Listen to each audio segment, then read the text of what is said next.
Yahyo ibn Ayyub al-Xuzoiy rivoyat qiladi. Umar ibn Hattob davrida bir yosh yigit bor edi.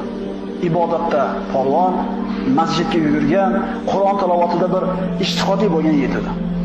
Umar ibn Hattob bu yigitni tanirdi, yaxshi ko'rardi.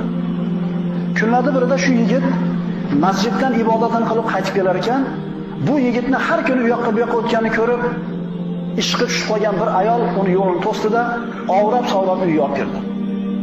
Darvozasini oqlab uyga kirib kelar ekan, bu yigit shartta to'xtadi-da, Alloh taoloning quyidagi oyatlarini o'qidi.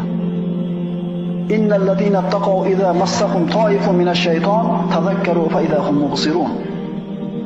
Albatta taqvodor zotlar agar ularga shaytonning bir toifasidan vasvasa etadigan bo'lsa, Allohni esladilar, bas to'g'ri yo'lni ko'radilar. Shu oyatni o'qidi-da, hushidan ketib yiqilib tushdi. Haligi ayol uyida begona erkakni o'lib qolishidan xabardor bo'lib qolmasin boshqalar deb qo'rqdi-da, o'zini xizmatkori bilan hali yigitni qorong'ida ko'tarib olib borib, eshigini tagiga qo'yib qaytib ketishdi. Bu yigitning otasi bor edi. Namozdan kech qolganligidan xavotir olib tashqariga chiqdi, eshigini tagida behush yotibdi o'g'li. Uyga olib kirishdi, o'ziga keltirgandan keyin nima sababdan bunday bo'lganligini so'radi. Bu yigit hamma yo'q yaxshi deb indamay qo'yaverdi. Otasi Allohning nomini o'rtaga qo'yib so'rayman, nima bo'ldi aytib ber dedi. Bo'lgan qissani aytib berdi.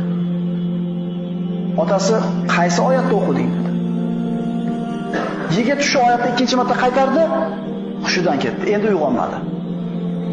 Allohdan bo'lgan qo'rquvidan hushidan ketdi va mana shu joyda joni chiqdi. Ko'mishdi. Tong yotganda Umar ibn Hattob roziyallohu anhu ga bu xabar yetdi. Keldida otasini malomat qildi. Nimaga meni chaqirmadinglar? Ya'ni yaxshi ko'rardi Umar ibn Hattob bu yigitni. Endi tun bo'lganligi uchun sizni bezovta qilishlikni xohlamadik ya Amirul Mo'min. Meni qabrga olib boringlar. Qabrga olib borishdi. Qabrga qarab turib Umar ibn Hattob va liman xofa maqoma robbih jannatan. Yigitni qabrga qarab turib, Robbisidan qo'rqqan kishi uchun ikkita jannat bor dedi. Shu oyatni o'qiganida qabrdan ovoz keldi. Ya Amirul Mo'minin, Alloh taolo ana shu jannatni menga 2 marta inom qildi dedi.